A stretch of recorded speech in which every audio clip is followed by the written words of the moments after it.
The Simple Show explains gross national happiness. This is the fourth Dragon King of Bhutan, a beautiful country at the eastern end of the Himalayas. He became king at the age of 17 in 1972. It was then when he had to decide what should be the philosophy behind his reign. He looked at other countries and noticed in most of them the government and the people strive for economical wealth. And those few who achieve this goal usually live a comfortable life. But on the downside, many other people live in misery, poverty, or social isolation. Also, in the ruthless hunt for money, huge parts of the environment are often destroyed. This couldn't be the right path for Bhutan. The concept of gross national happiness was born. The primary idea of GNH is that every human being aspires for happiness, and a country's development should also be measured in its citizens' happiness. The fourth Dragon King's challenge, therefore, was figuring out how to balance economic development with the emotional and spiritual well-being of his people. Although economical growth can't be the only goal, a flourishing economy gives the government the funds needed to provide a working health and educational system, as well as certain living standards.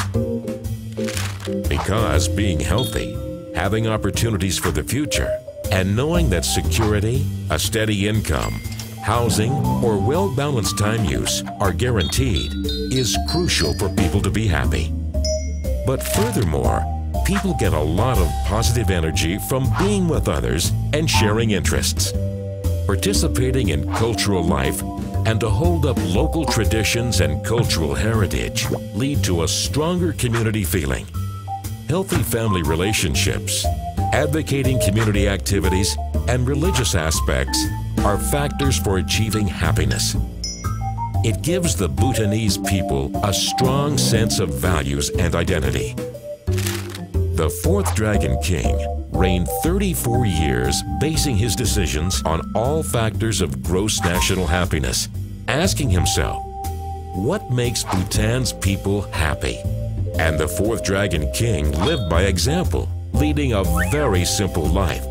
In fact, he believed so strongly in the concept of GNH, he even decided to hand over sovereignty to the people. In 2006, he retired as king at the age of 52 and changed the course of history.